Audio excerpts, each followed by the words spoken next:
नमस्कार, मी संदर्भ ग्रंथपाल प्रसाद भडसावळे.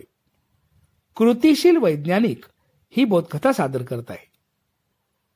स्वातंत्र्यपूर्व काळात संशोधनासाठी अत्यंत प्रतिकूल परिस्थितीत असुविधांचे भांडवल न करता देशहितासाठी अविरत कष्ट करणाऱ्या शास्त्रज्ञांमधील कृतिशील व्यक्तिमत्व म्हणजे प्राध्यापक गोपाळ रामचंद्र परांजपे. कोणतीही यंत्रसामग्री उपलब्ध नसल्याने धातुकाम, काचेला छिद्र पाडणे, यंत्राची जुळणी अशी आवश्यक कामे कौशल्याने पार पाडत परांजपे यांनी व्हिमशर्ट स्थिर विद्युत हे उपकरण बनवले. नारळाच्या करवंटीपासून बनवलेल्या कोळशाच्या धुरापासून विषारी वायू कसा बनवता येईल याचे संशोधनही त्यांनी केले.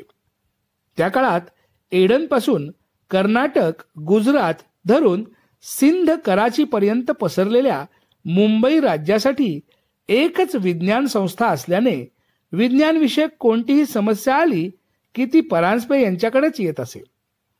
एकदा विजापूरच्या प्रसिद्ध गोल घुमटाला हादरे बसतात अशी समस्या त्यांच्याकडे आली. भूकंप तरी असेल किंवा काहीतरी चमत्कृती तरी असेल असे लोकांचे म्हणणे होते. लगेचच परांजपे यांनी गोल घुमट व त्याच्या परिसराचा अभ्यास केला.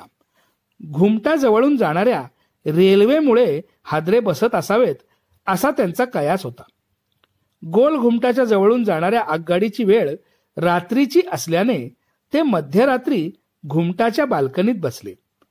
संशोधन साहित्य म्हणून त्यांच्याजवळ पाण्याने काठोकाठ भरलेली एक बादली तेवढी होती. गाडी जाताना बादलीतील पाण्याचे निरीक्षण केल्यानंतर त्यांच्या लक्षात आले की बादलीतील संथ पाण्यात तरंग उठू लागले आहेत. गाडी निघून गेल्यावर 15 मिनिटांनी ते पाणी शांत झाले. या प्रयोगावरून गोल घुमटाला हादरे कशामुळे बसतात हे निश्चित झाले. त्या काळी भूकंप मापनाच्या उपकरणाचा शोध लागला होता, मात्र ते उपकरण भारतात उपलब्ध नव्हते.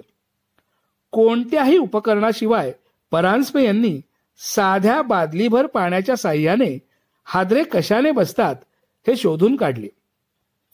सुविधा नाहीत म्हणून त्रागा न करता उपलब्ध पर्यायांमधून समस्या निवारण कसे करायचे हा आदर्श परांजपे यांनी घालून दिला. हेच संस्कार doctor Homi Bhabha, MGK Menon, doctor Vishnupant Narlikar, प्राध्यापक मा उदगावकर अशा विज्ञान क्षेत्रात मोठे नाव कमावलेल्या त्यांच्या विद्यार्थ्यांनीही आयुष्यभर जपले.